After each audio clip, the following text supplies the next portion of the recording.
Did you know that there is one new case of stroke every 5 minutes in Canada? It is a significant health issue, not just in Canada, but globally. And while stroke was thought to believed to be a condition of aging in older adults, 1 in 4 cases are in people that are under the age of 50. Mortality rates are dropping and disability from stroke is increasing. And so we need to, hopefully from today, we would be able to shed some light into what some of the research that we're doing in stroke at McMaster, and particularly around stroke in women. Um, there was a slide just before just showing you just a picture that I had taken last weekend in a conservation area that's close by to the university.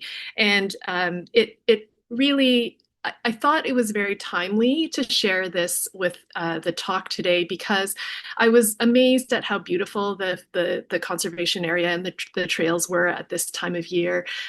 It was covered in different ground flowers and different growth and all the new growth that comes in the spring.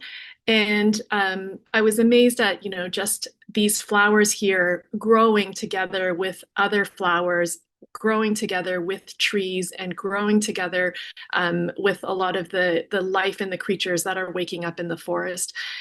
And we had a lovely land acknowledgement shared earlier today, and with the dish with one spoon wampum agreement, and the agreement to share peaceably with these lands, and our commitment to really protecting the lands that have been protected by the Indigenous people of the lands for so long. I think it also reflects a bit of what we wanted to share today, that it's diversity in in research that will give us the best ideas and the best insights into how to treat conditions like stroke. So, what is stroke? There's two types of stroke. One is where there's a blockage of blood flow in the brain, and that's usually, caused by a blood clot that will travel up towards one of the arteries in the brain and block blood flow to the brain. And this type of stroke is called an ischemic stroke, and is by far the more common type of stroke. About 80% of strokes are ischemic strokes. The other type of stroke is what we call a hemorrhagic stroke, and this is also a disruption of blood flow to the brain, but instead an artery ruptures and bleeding happens into the brain tissue and disrupts brain function. This is about 20% of stroke. So there are two types of stroke, and so you might hear about these two. Both of them can lead to disability and long-term impairment after stroke. And both of them will have kind of different medical treatments, but in terms of rehabilitation, a lot of the things that we would be working on as physiotherapists and other health professionals would be very similar. Now, as I mentioned before, the cases of stroke are rising. In 2015, it was estimated about 400,000 Canadians are living with stroke, and within about 20 years, it's almost going to double, and it is projected to keep going up from there. In addition, the risk of recurrent stroke is also high. So once somebody has a stroke, their stroke risk is 26% within 5 years of that first stroke and 40% within 10 years. So having one stroke can increase the risk of another stroke, and that's of concern to us.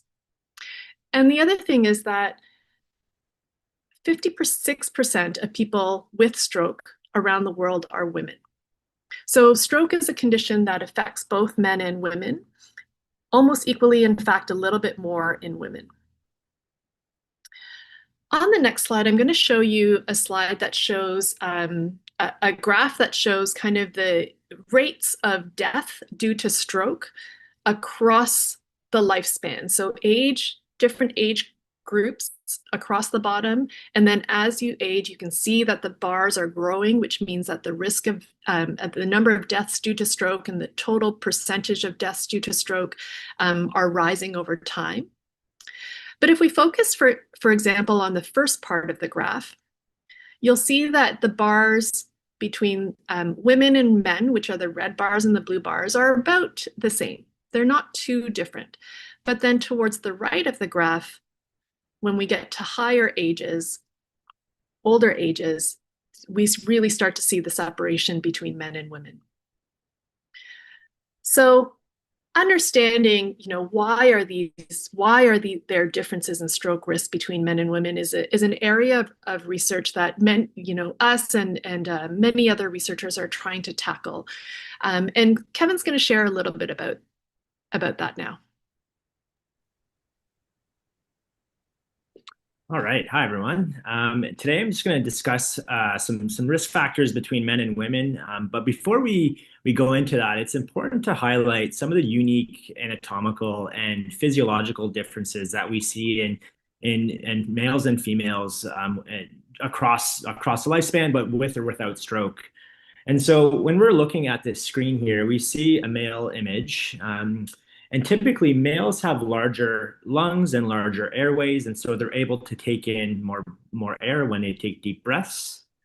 They tend to have larger hearts, and so they're able to pump blood to a greater capacity to working muscles and to other tissues in the body.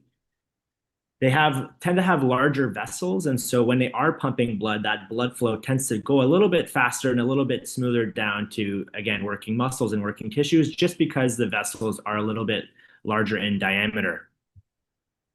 Now, when we're looking at bone density and muscle mass, men tend to be a little bit larger and they have stronger bones, they have higher bone mineral density, and they also tend to have higher muscle mass. While in comparison to women, they tend to have smaller lungs and smaller airways, and in terms of their anatomy, they tend to have smaller hearts and smaller vessels, and so when we're comparing them to men, they tend to pump blood a little bit less compared to men. And then similarly, they have lower bone mineral density and lower muscle mass as well. And so these are just some unique differences that we need to keep in mind when we're looking at some of the novel risk factors that we're seeing with wow with women. Sorry. And so women tend to face some unique risk factors for stroke compared to men. And in this slide, I'm just going to discuss some of the more common risk factors that we tend to see. Women tend to be 5 years older when they first experience their stroke. They're more likely to live alone and be widowed at their first stroke onset. Because they experience stroke a little bit later in life, approximately 5 years later, and they tend to be living alone, women tend to have an increased pre-stroke disability as well because they're experiencing their stroke at a later time in their life. There is a stronger link between obesity and stroke risk amongst women. Women tend to have an increased risk for atrial fibrillation, which is just a rhythm disorder that occurs in the atrium of the heart. And so women tend to have a higher risk of ischemic strokes because of this rhythm concern in the heart. And so routine ECG is something that should be encouraged amongst women, especially as they age, because this is not a symptom that you can generally feel. Women also have an increased risk of stroke if they have diabetes or if they experience high blood pressure. And there's some evidence to suggest that there's a stronger link between smoking and risk in women, even though men tend to smoke at a greater rate. Now, it's important to also highlight some pregnancy-related risk factors for stroke that are definitely emerging as evidence is becoming more available. And so some common pregnancy-related risk factors for stroke include taking oral contraceptive medications, experiencing preeclampsia or gestational hypertension, which is just high blood pressure when you're pregnant, and then also experiencing gestational diabetes during pregnancy. And these are some risk factors that tend to occur in younger women, and especially when they're pregnant. Now, there are a number of reasons why women face unique risk factors for stroke, and one of them is due to the role of estrogen. And estrogen has a very important role in our vascular health tissues amongst women. It actually helps protect it has a protective effect in the vessels, and it helps vessels relax and contract. And so vasoconstriction on this side of the screen is just an image showing a vessel contracting and getting smaller. And then on this side of the screen, we have something called vasodilation, and that's just the vessel being able to relax. And so early in life, estrogen has a protective effect on our vascular system in its ability to relax and contract in response to everyday stresses like getting up from a chair, going for a walk, and doing some exercise. However, as we know, at midlife, our bodies, women's bodies tend to produce less and less estrogen as they progress through menopause. And as a result of that, they lose that protective effect of estrogen on the vascular system. And so there has been some accumulating evidence recently that this lack of production of estrogen increases one's risk for atherosclerosis. So if I orient you to this figure here, here we have vessels in premenopause, and as you can see, this vessel here, there's no plaque buildup. As we progress through age, we accumulate some vascular risk factors, whether that's hypertension or diabetes, and that may promote some plaque buildup in the wall. And then as we transition throughout life, we lose our protective ability of creating estrogen. And so there's an increased risk of this plaque buildup in the arterial wall, as we can see in these images here. And so when we have this plaque buildup, that further inhibits our ability to vasoconstrict and vasodilate. And so this is one of the possible mechanisms as to why women tend to experience stroke later on in life. And I'm just going to segue to a video to just highlight that despite the unique risks that we tend to see between men and women, they tend to experience similar risk factors. And I'm just going to show you this video here. It's about a minute, so bear with me. Now he's been wanting to put garlic chives in everything. Well, not everything. Dad, the side of your face is drooping. Mom? It's probably nothing. Dad, are you okay? You're slurring. Why are you slurring? Raise your arms up in the air for me. Dad, are you okay? Gracie, call 911. I said, Honey? Oh, Dad! Tim! I'm gonna need an ambulance to 7th floor Tim! Avenue. Tim, look at me, Mom, Gracie. Mom, Tell them to hurry. Tim, Look at me. Look at me, Tim. Mom, what do I tell I don't know. I think he's having a stroke. I think my dad is having a stroke. Tim, what's going on, baby? My husband, he. I think he's cold. Are you cold, honey? Are you cold? Okay. Gracie. See, Gracie's gonna come, sweetheart. We're just gonna go. We're just gonna go in the ambulance right now. We're gonna go to the hospital. Okay? Okay. Huh? I'm right here. I'm right here. Gracie, meet us there. I'm right here. I'm right here. Okay. Okay, here we go. You just stay right here. You just stay and breathe. Just breathe. Tim? Tim? Dad? Dad? How you feeling? I'm fine. Well, you've had a stroke. But because you got here quickly, you're looking at a full recovery.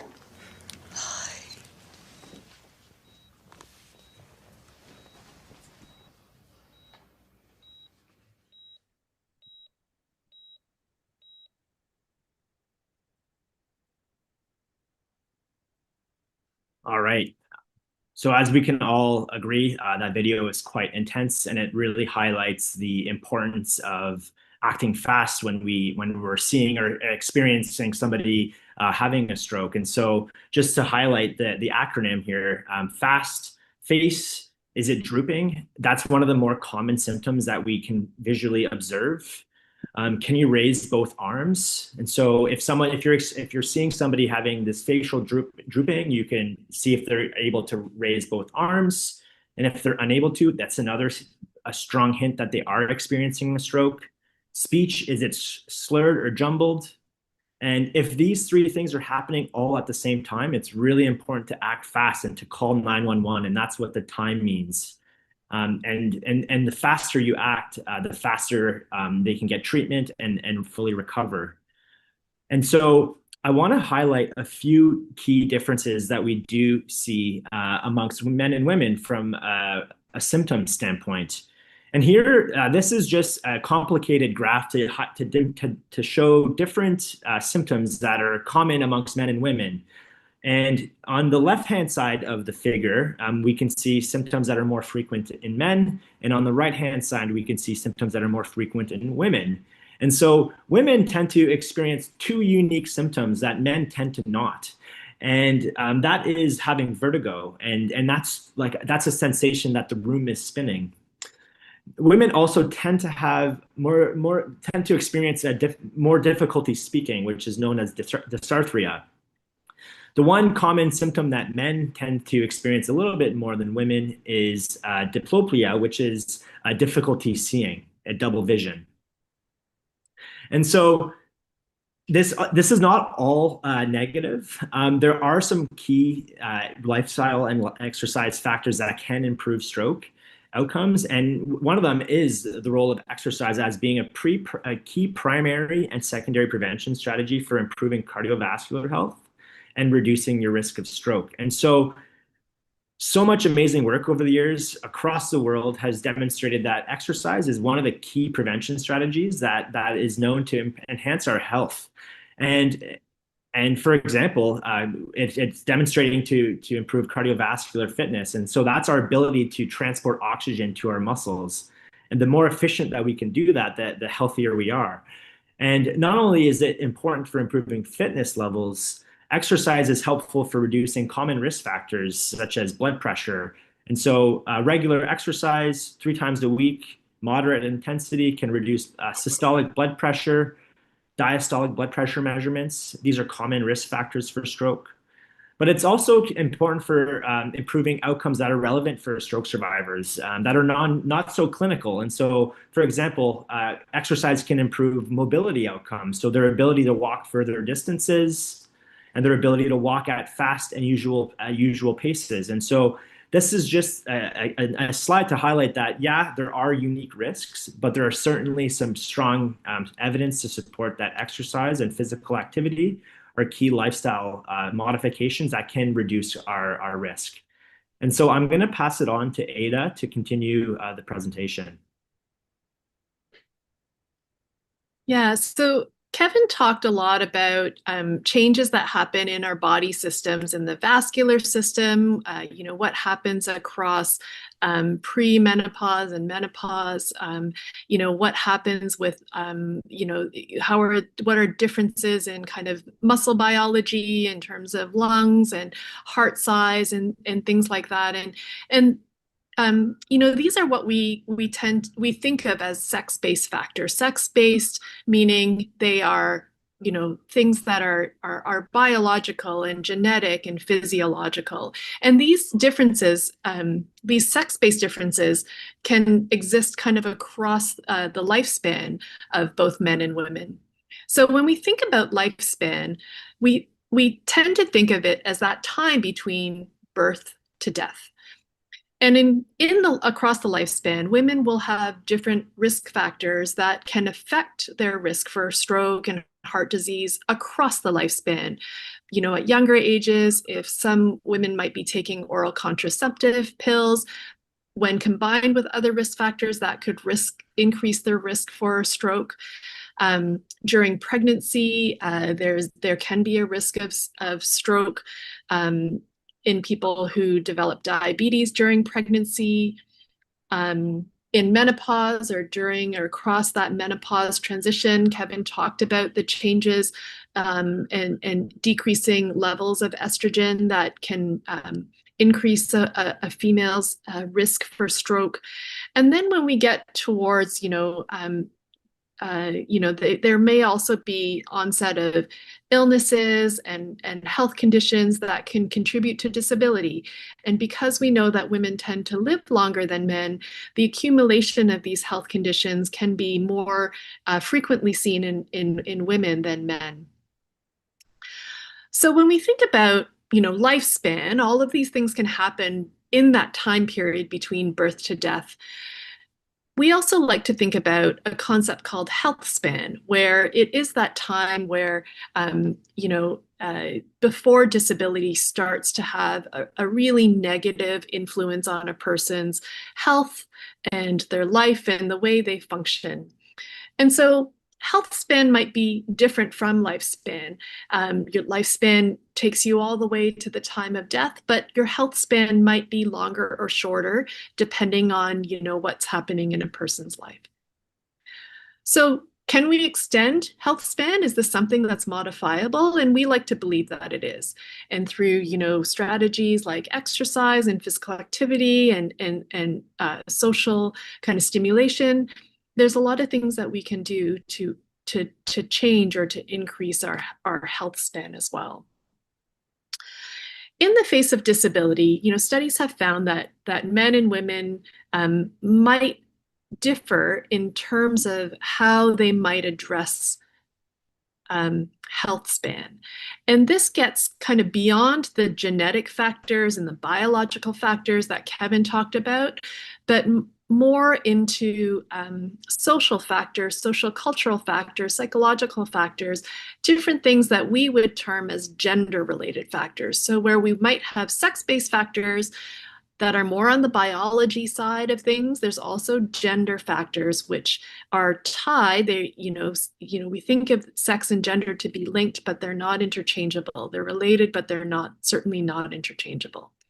And so gender is beyond the biology of our body systems. It's who we are and what defines us as people. It's about it's all our gender identity, how we might see ourselves as men or women or some fluid identity maybe in between, and that's non-binary. But it's also other aspects of our lives. There are gender-related factors that might play into the kinds of jobs that we hold, or how much education we have, or the roles that we might play in our lives as caregivers, as parents, as spouses. And it also is, it can be institutionalized, meaning, how society also sees us. So gender is a very complex concept, as is sex.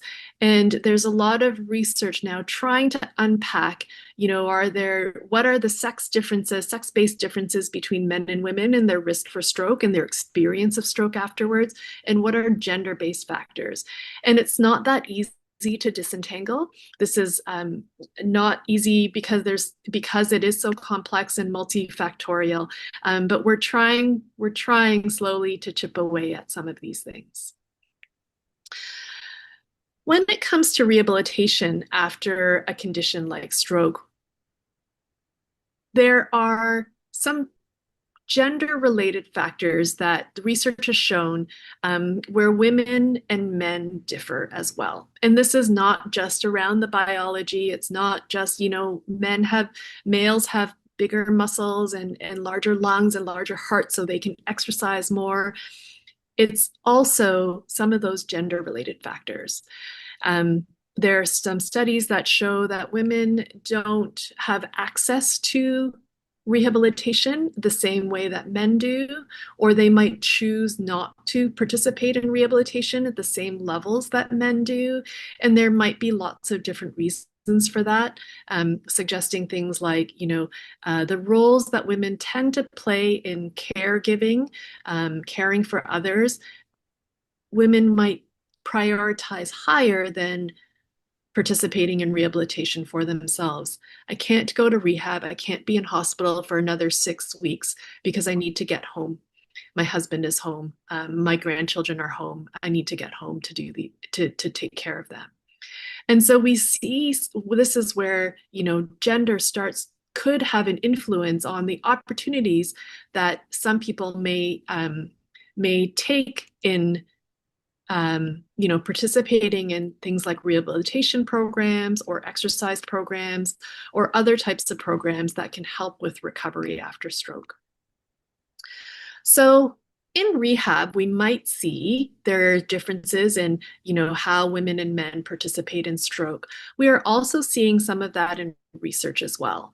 And this is challenging because if we don't have the representation of participants in research studies that really represent the population that we're studying, then we're not getting the full picture. And if care decisions within healthcare are based on research that isn't necessarily representative of a population, then our care decisions might not be founded on the best evidence. So if we look at research in crash test dummies, I found this really interesting. Crash test dummies have been around since the 70s, and they've done lots and lots of studies to try to look at how, vehicle safety during collisions, using crash test dummies to see what's the impact of, collisions and safety belts and, airbags and car kind of body to protect the riders in the vehicle. Crash test dummies have been built on the dimensions and the weight and the size of an average male. It was amazing to me to learn that the first female crash dummies was not used in this research until 2023. So a lot later than I would have expected. And up until that point, when they were running, crash test dummy research, they were using dummies, but just smaller size male dummies that were based on the male body proportions. So again, could there have been better decisions, different decisions made in designing vehicles and vehicle safety if from the beginning, crash test dummies represented both the male and the female kind of body type? In research, in heart disease research, it's been shown that, the proportion of studies that focus on men are much higher than those that focus on women. In stroke research, it's the same. In stroke rehabilitation research, it's the same. This is a study that was conducted by some of our colleagues, led in London, Ontario.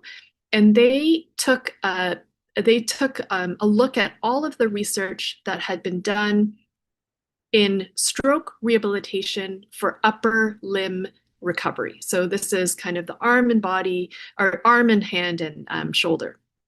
So these are only studies. Every point that you see here on this slide is one study that looked at upper extremity rehabilitation. Across the bottom is when those studies were published. So they looked back as early as 2000 all the way up to 2020. If the proportion of female participants were at the 50% line, you would see all of those studies across that dashed line. But where you see the average of those studies is far below that, sitting at about 40%. So remember at the beginning of this presentation, I talked about how globally, 56% of people with stroke, 56% of people with stroke are women. Studies are consistently not representing that proportion of women. And this is across, where the studies are completed, where they were conducted. So whether these studies were done in Europe, whether they were done in North America or Asia and Oceania, or in low, middle, or income countries, so LMIC, across the board, we're not seeing the representation of women, and it doesn't change over time. So over the last 20 years, we haven't gotten better at this. So some of the things that we want to do is try to understand why women aren't participating in stroke research the way that we hope that they would. Because if we can have diverse research samples that really represent the population of study, then we can, hopefully our research findings will better inform, decisions that are made during healthcare. And so some research has found that, women might decide to participate in a research study make decisions about whether or not to participate in a research study differently than men. They might prefer to really think about whether that study is how it's going to impact them and their lives. What's the time commitment that they need to commit to participate in the study. There's some research to show that men will agree to participate in the study because they can see, okay, well, they're experimenting on a new drug or a new therapy, and this is really going to help me recover from stroke. Whereas women might choose to participate in studies differently. They're more motivated by the notion that if I take part in this study, I can help future people with stroke recover better. And that might be, differences in motivation between men and women coming into research studies. So a line of research that we're doing is really trying to understand what are the different motivations between men and women for participating in stroke rehab studies? And then also what can we do about it so that we can try to level that balance and really and even increase the participation of women in these studies that truly represent the population.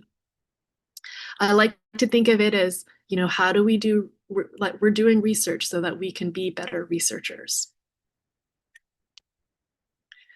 So today we talked a lot about, this sex and gender, kind of this continuum of sex-based factors and gender-based factors, and they are related concepts, but they're not the same thing, but they're certainly kind of associated with each other.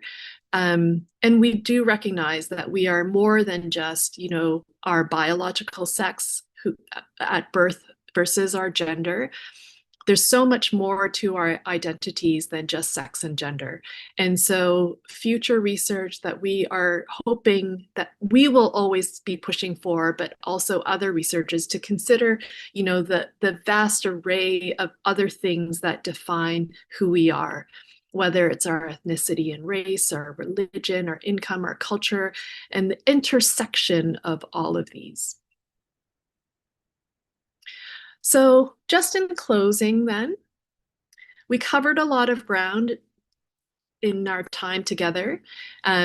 We shared that women are predisposed and affected differently by stroke. We know that women are underrepresented in stroke research, but they actually do benefit from stroke treatments as much as men. If we can get them in the door, they will accrue as much benefit from those rehabilitation strategies as men. And exercise and lifestyle factors can reduce the risk and improve recovery after stroke. So with that, Kevin and I would like to really thank everyone for joining us today, and of course to the McMaster Optimal Aging portal for inviting us to be here today. Our contact information is here. This is a picture of us on campus. This was many years ago, but it always just seems like yesterday. And we would love to hear from you. Thank you so much, Ada and Kevin. We have a lot of great questions and more coming in. So let's start off by talking about the broad category of stroke risk factors and prevention. What are some of the best ways for women to prevent strokes as they age? Yeah, that's an excellent question. There are several things that we talked about today in terms of risk factors and how women experience unique risks. But it's really important to highlight that many of these risk factors are modifiable. And so we can, even though we might have them currently, we can reduce these risk factors. And so one of the areas that Dr. Tang and I research on is around the role of exercise. And there's plenty of really strong evidence that's been around for a long time, and it's only getting stronger and stronger as we're doing clinical trials and looking at the role of aerobic exercise for improving our fitness levels. So like I mentioned in the presentation today, it improves our cardiorespiratory fitness. And so that's a strong prognostic factor for stroke recurrence, mortality. And so the fitter we are, the less risk of having a recurrent stroke is. Now, that's from a fitness standpoint. There are quite a bit of benefits as well from physical activity, regular physical activity. So we tend to recommend the 24-hour movement guidelines. So around 150 minutes of moderate to vigorous physical activity is also associated with improvements in risk factors, and whether that's reductions in blood pressure, or improvements in cholesterol levels, or even improvements in blood sugar control. There's plenty of evidence supporting that as well as a lifestyle factor. So it doesn't have to be structured, going to the gym, exercising like, really intently. There's benefits with structured exercise, but also just everyday physical activity, whether that's gardening or going outside for a brisk walk, um, going for a hike, things like that. That all is linked with better heart health and stroke reduction risk. And so I don't know if you have anything to add to that, Ada. The other thing that I will say is when we talk about exercise, it doesn't have to mean, getting up and running a marathon or 10K or 5K. It doesn't need to be that. Any physical activity is going to be helpful. The more intense activity will tend to be more helpful, but you don't have to start at that right away. And we know from exercise guidelines that there are people, you want to make sure that you're doing exercise safely, and anybody can start at a lower intensity level exercise and just start moving. And over time, as you get fitter and you get stronger and you do it at a progressive, gradual pace, progressing, that risk goes down. So it used to be that we thought, if you had, heart disease and you were obese and you had diabetes and you had kidney disease, all of these things added up to high risk associated with exercise. But we know now that your risk is not static. Your risk changes based on how active you are. So I like to think of this as this is the doorway in. If you start to move, you're lowering your risks associated with exercise. And then the benefits will outweigh those risks the more you continue to exercise. And again, as Kevin said, exercise doesn't have to mean hopping on a treadmill and running for an hour. It could mean going out for a walk. It could mean gardening. Gardening can be a lot of really hard work, right? It could be keeping up with your grandchildren. It could be, lots of different things. Every little bit of movement counts. Well, we've got some lots of follow-up questions kind of related to this as well. Do you have any recommendations for post-stroke fitness, particularly? Like, where would one look for this type of programming? Yeah, that great question. I would say there's programming available through community centers. There are, depending on, of course, where you're living in Ontario, these programs might differ a little bit, but there are programs that are research evidence based. One example is Fit for Function. That's a program that Dr. Tang developed. That's a entry program for stroke survivors in the community. It's a lower intensity exercise program that is just to get the ball rolling with physical activity and exercise. And so that I feel like that's an excellent starting point for stroke survivors that are living in the community to get introduced to maybe some more novel movements that they might not be aware of, or they might need assistance with in terms of technique. And then of course there's once there's that, there's other programs that they can transition to that are maybe a little bit more difficult in the community. And so again, it's quite region specific, I would say, but there are certainly programs out there that exist. And of course, there's tons of resources through the Heart and Stroke Foundation website that have specific guidance on physical activity guidelines and exercise guidelines that are specifically geared for stroke survivors. And there's, insights on what to do if you need help and videos and things like that. So tons of excellent resources there. If there isn't specific programs that are available within your community. The great news is that the more research that's coming out, there's more and more community programs, community centers, senior centers that are looking to expand their program offerings to their communities. Fit for Function is one. We're proud that it started in Hamilton and has expanded to a couple of other areas within the Southern Ontario region. But there are also other programs that are across Canada as well. um, Time program and FAME. These are other research-supported exercise programs for people with stroke, and they've been developed by our colleagues in Toronto and in Vancouver, and they've been picked up by Parks and Rec services across the country. So those have been really great to see the uptake of that. Jessica has just put something in the chat there about Fit for Function, but these programs are part of the Canadian best practice guidelines around community exercise programs. And we think that the important thing is that, rehab is not in hospital, and rehab doesn't just happen, when you're in a hospital, but rehab after stroke continues for your lifetime. And the more we can get programs and services out there in the community that's outside the hospital walls, the better the health of our whole communities will be. One of the questions that came in was whether there were any guidelines for exercise if there might also be a heart condition. And it does sound like some of the programs you're mentioning, though, are, ease people into it. And so they might also be safe for people with heart conditions as well. Is that fair to say? Absolutely.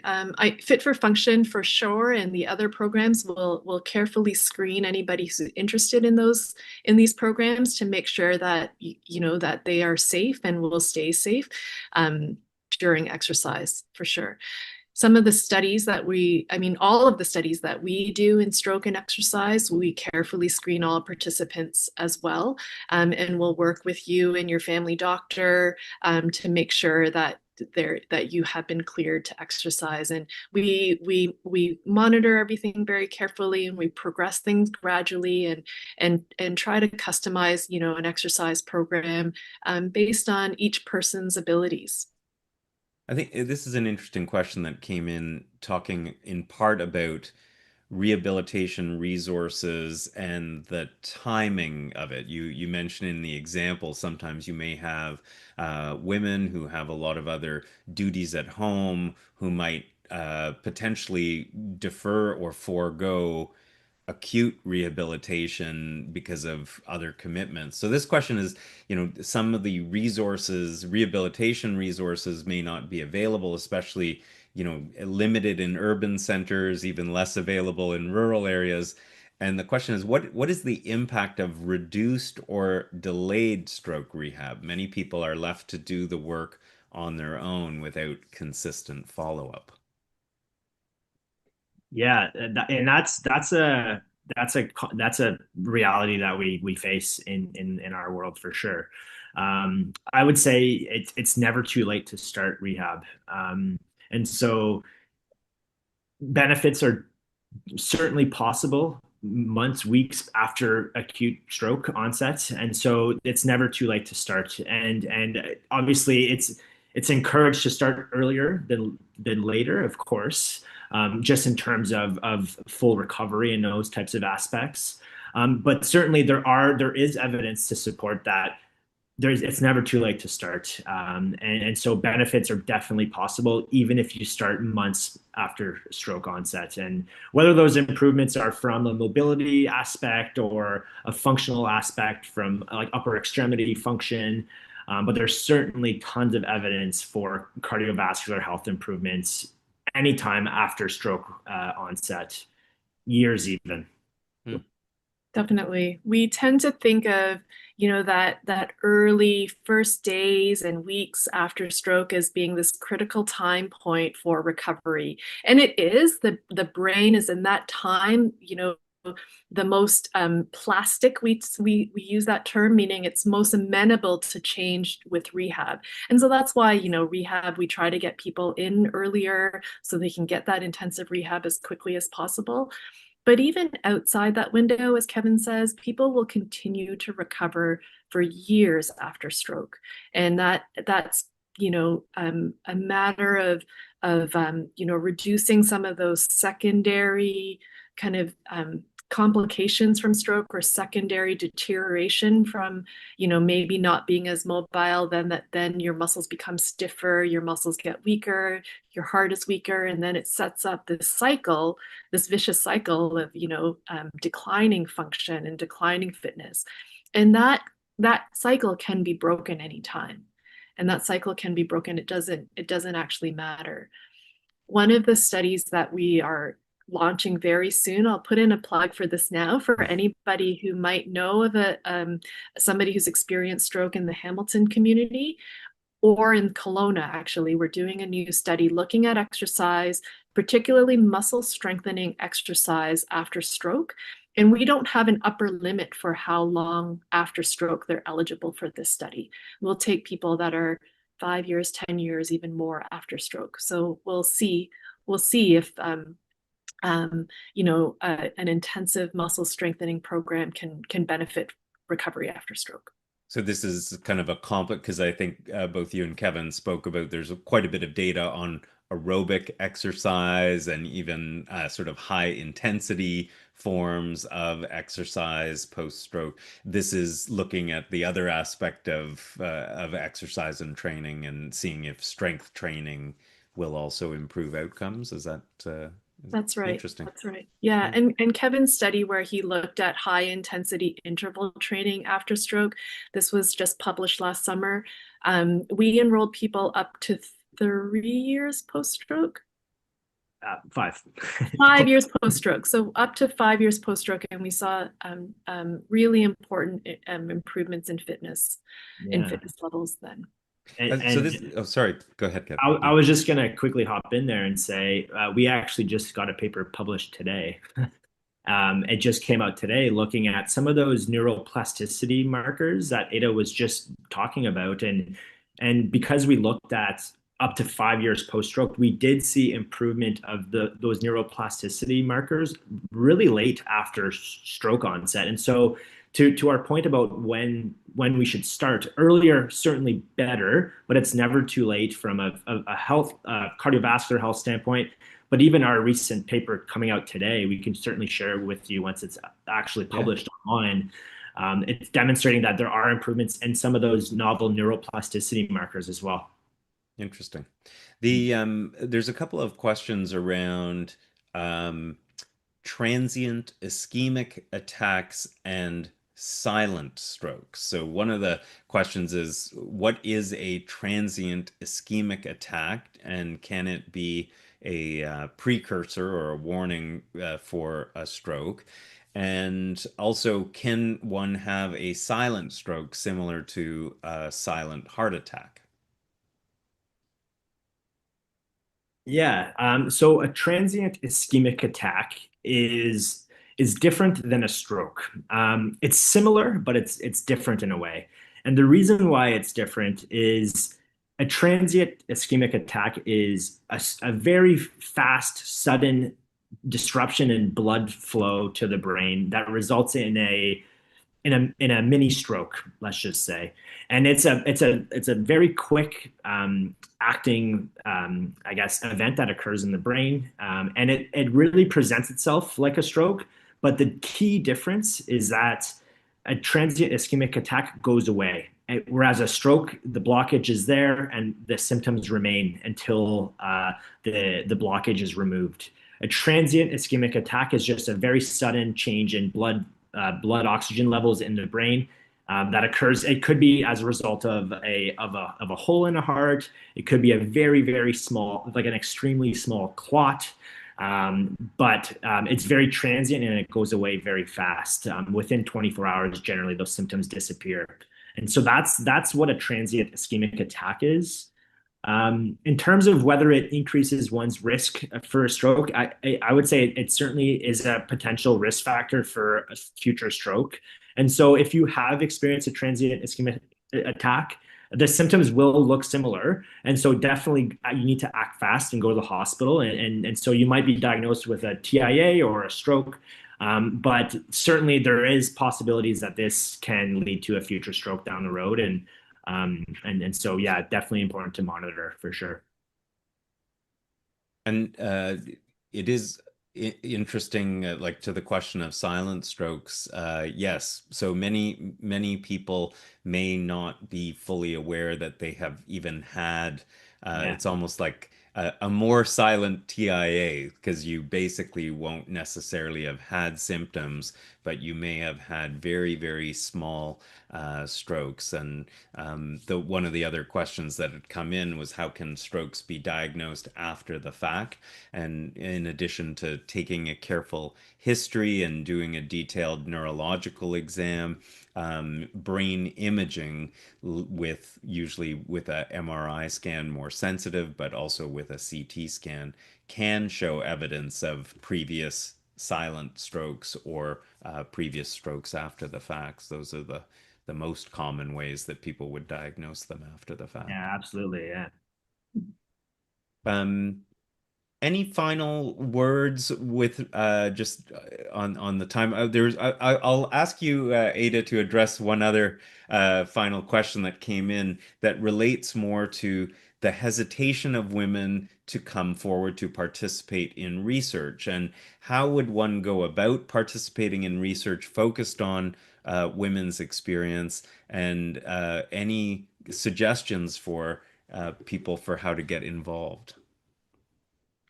No, that's a really great question. One of my colleagues in Toronto actually just wrapped a study trying to understand what are some of the reasons why different people, both men and women, might participate in a trial.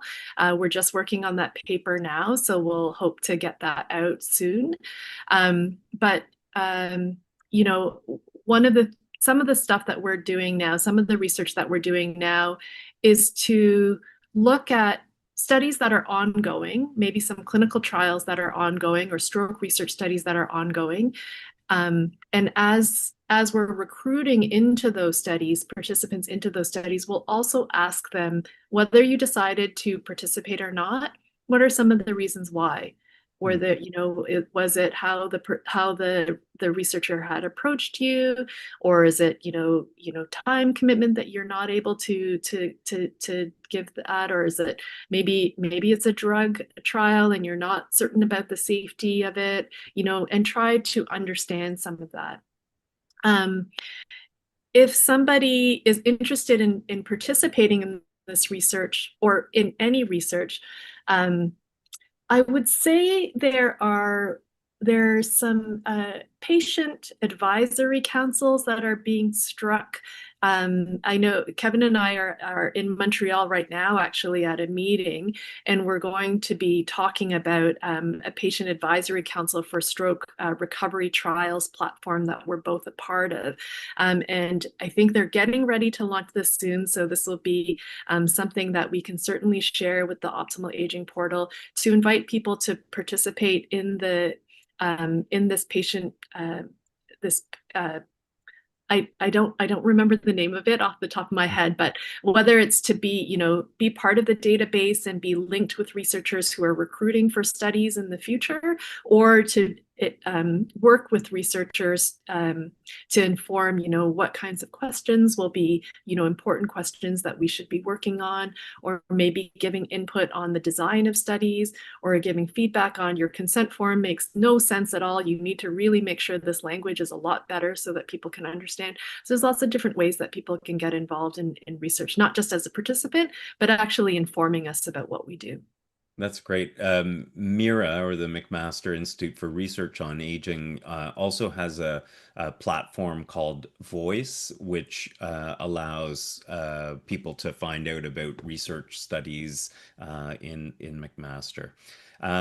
I will actually ask one other question, but also highlight again that the number of questions coming in, some of them about other potential risk factors or treatments. I feel like this topic is so important that we'll likely have another session on that. But one of the questions, a few of them that came in, was about living alone and emergency planning.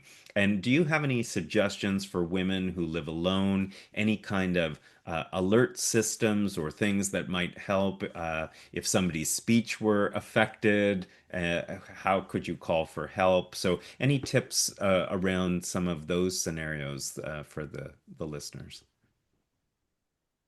Yeah, I mean, I think those are really valid concerns, and certainly safety and time to get to medical care is certainly paramount.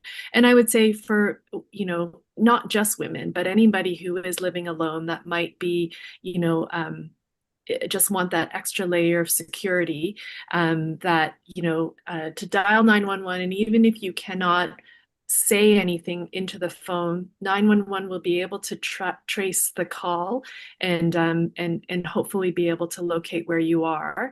But those alert Like necklaces, emergency alert buttons, yeah. emergency alert buttons would be a great idea to consider, right? So that again, it's if you fall in and you can't get to your phone, you still have a way of reaching, getting help.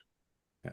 And I think this is also an area of active research with smart homes and technologies, trying to balance privacy, but having things like motion sensors or video that if one is detected falling rapidly, perhaps one's had a stroke, that the technology might be able to alert someone. Well, Yeah, I just, oh, sorry, go ahead, Kevin. I Yeah. was just gonna just provide maybe just one piece of advice, something that I often talk to some of our participants and patients about is having a telephone that is easily accessible and low to the floor. I know that sounds kind of goofy, but somewhere that is accessible for if you do fall and you need to crawl or Mm. safely maneuver to a telephone. Having a phone on a small bedside table that's lower to the ground and not on a kitchen countertop, for example, might be just an easy solution or a potential solution that might be a little bit easier to get access to the phone if you are alone. It's something that easily, it's an easy solution that you could potentially have at home. So I just wanted to highlight that. That's fantastic. I just want to finish up as I usually do, just by for any viewers who are not familiar with the McMaster Optimal Aging Portal. We have more great information around stroke. It is a continually updated resource for with evidence-based health and social information. You can subscribe to our weekly email alerts with updated articles being added. You can access our blog posts, our e-learning, weekly hitting the headlines, recorded videos of our webinars like today's will be added both to the Alumni Association YouTube site, but also reposted on the portal as video posts along with lots of other content. We will also publish multimedia e-learning lessons on a wide range of topics. This is an opportunity to take a deeper dive into some topics. And if you enjoy getting nuggets of information in your inbox, many of our curricula now have micro learning emails, generally weekly emails of anywhere from 3 to 12 in a series on a focused topic. The YouTube channel now has over 40 videos and thousands of subscribers and views. This recording will be available in the next couple of weeks. It'll be published tonight, most likely on the Alumni channel. So Ada, Kevin, want to thank you all and thank all the viewers for your questions. And as I say, promise we'll do another stroke prevention webinar because of it being such a hot topic. Thank you all for joining us tonight.